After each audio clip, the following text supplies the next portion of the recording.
네, 오늘 하나님께서 우리에게 주시는 말씀은 누가복음 18장 1절부터 8절까지 말씀입니다.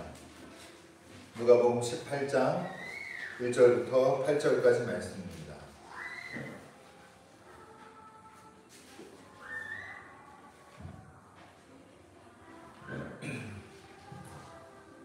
누가복음 18장 1절부터 8절까지 말씀 찾으셔서 함께 읽겠습니다.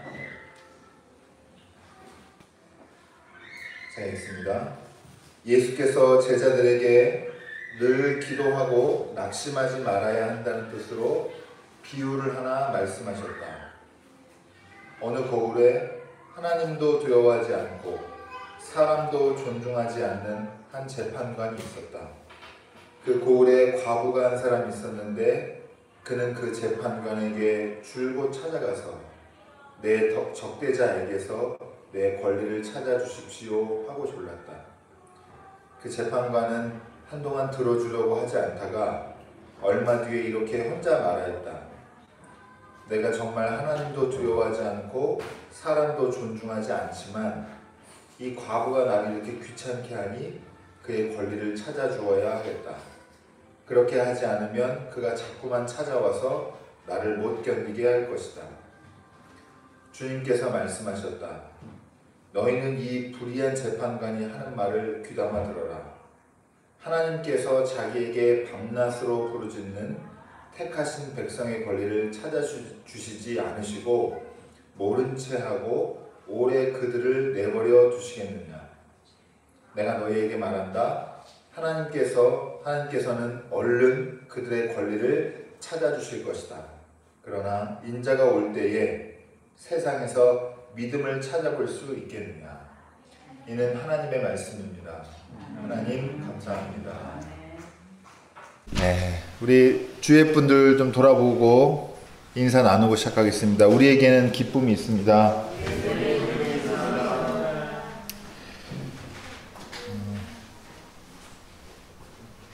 오늘 기도하기 전에 했던 찬양에 제가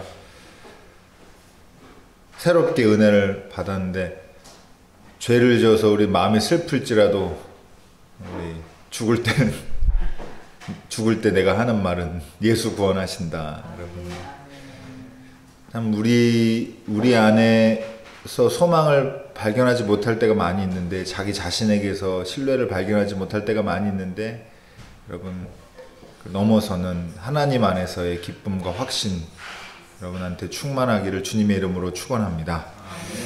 네, 오늘 성령 강림절 19째 주일 말씀 응답하는 기도의 열매라는 제목으로 누가복음 18장 말씀 함께 나눠보도록 하겠습니다. 오늘 본문도 계속해서 지금 믿음이라는 주제로 본문이 이어지고 있습니다. 그 중에서도 오늘은 특별히 이제 기도에 초점을 맞춰서 오늘 믿음을 다루고 있는데요. 그 내용이 간단하고 또 주는 메시지가 명확하기 때문에 오늘 본문은 이해하는데 어려운 부분은 없을 거예요. 바로 시작할 때 벌써 주제가 나오거든요. 주제가 뭐냐면 예수님께서 제자들에게 늘 기도하고 낙심하지 말아야 한다는 뜻으로 비유를 하나 가르치신다. 비유를 말씀하신다라고 하면서 오늘 뒤에 나오는 불의한 재판관이라고 보통 많이 부르는 이 비유가 나옵니다. 주제가 확 드러나죠.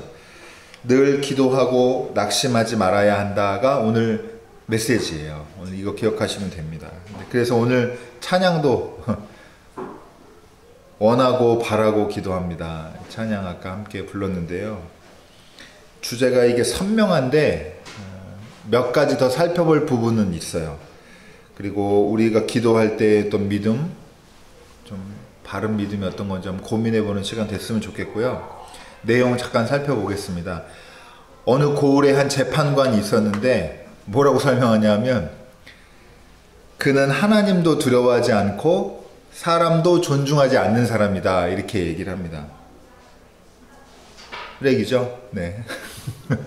형편없는 사람입니다. 형편없는 사람입니다. 그걸 아주 단적으로 나타낸 거고, 사실은 그렇다고 해서 사람이 뭐 나빴다 좋았다 우리가 다 알 수는 없지만 이 사람이 자격이 안 된다는 걸 보여주고 있는 거예요. 인간적인 또 인간다움, 그리고 유대 사회에서 이 신앙인다움, 유대인다움, 이런 거 다 부적격한 사람인 것을 우리가 알 수가 있습니다. 그리고 이 사람이 사는 고을에, 이 사람이 재판하는 담당하는 그 고을에 과부가 한 명 있었는데, 이 불의한 재판관에게 가서 지속적으로 자신의 권리를 찾아달라고 조르는 사람이에요. 재판관을 이 서술하는 내용도 흥미롭고, 그리고 둘의 관계를 보여주는 이 이야기도 흥미로운 부분이 있는데, 불의한 재판관에게 계속 자기의 권리를 찾아달라고 가서 지속적으로 조르는 과부가 있었다라고 하는 겁니다. 그런데 여러분, 하나님도 두려워하지 않고 사람도 존중하지 않는 이 재판관이 어떤 사람일까요, 도대체? 상상해 보면. 어쨌든 여러분, 우리가 이 사람이 직업윤리나 아니면 유대인으로서의 정체성이나 하여튼 기본적으로 상식적으로 갖춰야 될 것 가지고는 이 줄곧 조르는 이 과부의 청을 들어줄 만한 사람이 애초에 아니다라고 하는 것을 성경에서 이제 얘기를 해주고 있는데, 이 과부가 계속해서 졸라요. 그래도 근데 계속해서 와서 귀찮게 하니까 자기 혼자 생각을 합니다. 재판관이 뭐라고 생각하냐면, 나도 나 안다. 나는 하나님도 두렵지 않고 사람도 존중하는 그런 인간이 아니야. 그런데 이 과부가 나를 이렇게 귀찮게 하니까 그의 권리를 찾아주어야 하겠다. 안 그러면은 자꾸만 찾아와서 나를 못 견디게 할 것이다 라고, 직업윤리로도 또 인간적인 어떤 자격으로도 다 자격 미달인 사람인데, 그럼에도 불구하고 자기 자신, 순전히 사적인 이익과 실용적인 어떤 이익 때문에, 실익 때문에 과부의 청을 들어주는 그런 이야기가 오늘 예수님께서 꺼낸 비유입니다. 근데 오늘의 핵심은, 이 비유의 가르침의 핵심은 재판관이 아니죠. 그래서 예수님께서 뒤에 뭐라고 하시냐면, 이 재판관이 하는 말을 귀담아 들어라 라고 얘기하십니다. 그러면서 하나님께서는 자기에게 밤낮으로 부르짖는 택하신 백성의 권리를 찾아주시지 않으시고 모른 채 하고 오래 그들을 내버려 두시겠느냐라고 반문하듯이 말씀을 하십니다. 이렇게 부적격인 사람도 조르는 게 귀찮아서라도 들어주는데, 하나님은 좋으시고 선하시고 완전한 분이신데 우리가 지속적으로 기도드리고 청을 하는 것을 하나님이 모른 채 하겠느냐라고 예수님께서 되묻고 있는 거고, 이 말은 하나님 그런 분 아니다, 하나님 우리 기도를 들으시는 분이다 라고 하는 중요한 믿음의 내용을 우리에게 전달해 주고 계십니다. 여러분, 지난주 말씀 혹시 제목 기억나세요? 지난주 제목이 구원하는 믿음의 열매였어요. 오늘 제목은 응답하는 기도의 열매이고요. 여러분, 이게 사실은 구원하는 이라고 말하면 안 되잖아요. 우린 구원 받는 거고, 응답 받는 건데 응답하는 이라고 하고. 근데 지난주에 예수님께서 한 명 감사하러 왔던 병이 나은 나병 환자 한센인에게 이렇게 말씀하십니다. 내 믿음이 구원하였다 라고 말씀을 하죠. 내 믿음이 너를 구원하였다 말씀하시죠. 이 말씀을 힘입어서 지난주 제목을 구원하는 믿음입니다 라고 한 거고요. 그리고 오늘도 그 같은 맥락으로 응답 받는 기도가 아니라 응답하는 기도가 있다라고 말씀을 드리고 싶고, 구원하는 믿음의 열매는 뭐였죠? 감사였습니다. 감사. 그래서 감사의 형식이 중요한 게 아니라 감사의 내용이 중요하다. 우리 삶을 변화시키고 하나님과의 사귐과 또 만남으로, 관계로 이끌어 가시는 이 전환을 일으키시는 하나님의 그 개입하신 하나님의 은혜, 은총, 섭리 이런 것들을 깨닫고 감사하는 게 중요하다라고 그랬고요. 오늘도 결론은 이 드러나는 주제는 선명하니까 결론적으로 우리가 나눌 수 있는 거는 응답하는 기도의 열매는 뭐예요? 그러니까 끈기입니다. 끈기 있게 기도하는 게 중요합니다. 여러분, 기도에 필요한 가장 중요한 덕목을 하나 얘기하자라고 하면 몇 가지가 있겠지만, 그래도 오늘 맥락에서 기도를 아주 뜨겁게 하시기를 바라지 않고요, 기도를 꾸준히 하시기를 여러분께 부탁을 드립니다. 기도는 끈기 있게 하는 겁니다. 끈기 있게. 그날 하루에 하는 기도가 습관적으로 하는 거, 또 정해놓고 하는 거, 그런 거 다 좋아요. 계획적으로 하는 거 다 좋은데, 기도는 검질긴 마음으로 하는 거라고 오늘 성경이 말해주고 있습니다.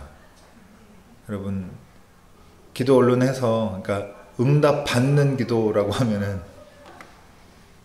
기도했다 하면 얼마나 많이 응답받고 얼마나 빨리 응답받는지 소개하는 책들도 꽤 있어요. 저도 옛날부터 많이 읽었는데, 그래서 몇 번 응답받은 사람이라고 막 그런 것도 나오고 그러잖아요. 근데 그것도 중요한 거는 몇 번 응답받았냐가 아니라 그 사람의 삶에 하나님이 왜 이렇게 많이 응답하셨는가, 그 사람의 방향성이 뭐고, 그 사람과 하나님과의 관계가 뭔가, 이게 중요한 거지. 나중에 그걸 빼놓고 어떻게 기도했더니 되더라, 이게 로또 번호도 아니고 무슨 이런 방식으로 하나님과의 관계를 추구하는 거는 하나님이 얄미워서 뒤통수를, 어쨌든 좀 꼴보기 싫을지도 몰라. 이렇게 입을 이렇게 잡고 그만해라, 이렇게. 여러분, 기도가 점점 소홀해지고, 또 이게 개인적인 게 아니라요, 전 세계적인 현상입니다. 기도를 잘 안 하게 돼요. 기도를 잘 안 하게 되고, 근데 여러분, 기도를 잘 안 한다는 거에 대한 죄책감을 갖지 마시고, 오늘부터 다시 한번 저와 함께 시작해 보시기 바라고, 꾸준히 기도한다는 게 뭔지에 대해서 고민을 해보시면 좋을 것 같아요. 어떤 면에서는 금방 안 들어주는 기도잖아요. 끈기 있게 기도라고 하는 거는 마치 약간 농담처럼 얘기하면 금방 안 들어줄 건데, 약간 이런 느낌으로도 있단 말이에요. 근데도 계속 기도하는 이유가 뭘까? 기도하는 근거가 뭘까? 그게 중요한 거죠. 그게 바로 하나님에 대한 신뢰입니다. 하나님이 당장은 이루어주시지 않더라도, 하나님의 때에 이런 수식어 부사 안 붙이더라도 하나님이 내 기도를 꾸준히 듣고 계신다, 거기에 응답해 주신다라고 하는 믿음 가지고 하는 게 기도의 귀중한 열매라고 하는 겁니다. 오늘 그래서 제가 화면에서는 계속 누구 얘기하는 그림 같아요? 주의 있게 혹시 잘 보이질 않죠, 일단. 야곱이 천사와 씨름하는 거, 하나님과 씨름하는 그림들이었어요. 요 전에도 그렇고. 제가 오늘 그 유튜브 썸네일로 보내드린 것도 그런데요. 여러분, 저는 끈기 있게 기도한다라고 하면 탁 야곱 떠올라요. 어떤 장면인지 다 기억하시죠? 식구들을 다 개울을 건너로 보내고 나서 밤에 혼자 남았죠. 어찌 보면 인간적으로 그렇게 멋있는 모습은 아닐 수도 있고, 그러나 고뇌하는 한 인간의 그 절체절명의 어떤 순간, 이런 느낌이 있어요. 형 에서랑 원수가 돼가지고 형한테 이제 잘못하면 식솔들이며 자기 자산이며 다 죽임을 당하고 다 멸절할 것 같은 그런 두려움도 있고, 한편으로는 그래도 이거 내가 만나서 풀어야 된다 이런 마음도 있어서 간절하고 절박한 마음으로 어쨌든 형님 만나러 가는데, 식구들을 다 앞서 보내놓고 구투에 남았단 말이죠. 깜깜해요. 앞을 내다보면 밤도 이미 깊었고. 근데 사람이 한 명 와요. 근데 이 사람이 와서 씨름을 합니다. 물론 여러 가지 사실적인 것보다 의미적으로 우리가 더 살펴봐야 해석을 해나가야 될 부분이 있겠지만, 어쨌든 핵심 내용은 이 사람이 와서 야곱과 씨름을 하는데 야곱한테 못 이길 것 같아요. 그러니까 밤새 동이 틀 때까지 씨름했는데 어떻게 했어요? 엉덩이 뼈를 쳐가지고 엉덩이 뼈를 말하자면 탈골시켰어요. 그때 이후로 계속 다리를 절게 되는데, 근데도 야곱이 안 놔줍니다. 왜 안 놔주냐? 나를 축복하지 않으면 내가 안 놔주겠다라고 얘기를 합니다. 그래서 그때 축복하면서 이름을 새로 받았는데 그 이름이 이스라엘입니다. 이스라엘. 야곱에서 남의 뒤꿈치나 잡고 속임수 써서 생존하고 생활력 강한 스타일, 아주 얄밉지만 어떻게 살아나가는 그런 스타일의 인간형이었는데, 이제 사람을 이기고 하나님을 이긴 이스라엘이라는 이름을 받고 그 이름으로, 새 이름으로 새로운 존재로 이제 하나님 앞에서 다시 태어나게 되죠. 그래서 이 간절한 씨름 덕분에 상처도 생겼어요. 다리를 절뚝거리게 됐고. 근데 제가 제일 성경에서 진짜 손에 꼽게 제가 제일 좋아하는 구절인데, 이게 바로 이 창세기 32장 31절 말씀인데, 이렇게 씨름을 다 마치고 새 이름을 받고 나서 31절의 마지막에 뭐라고 기록하고 있냐면, 그가 분이엘을 지날 때에 해가 솟아올라서 그를 비추었다.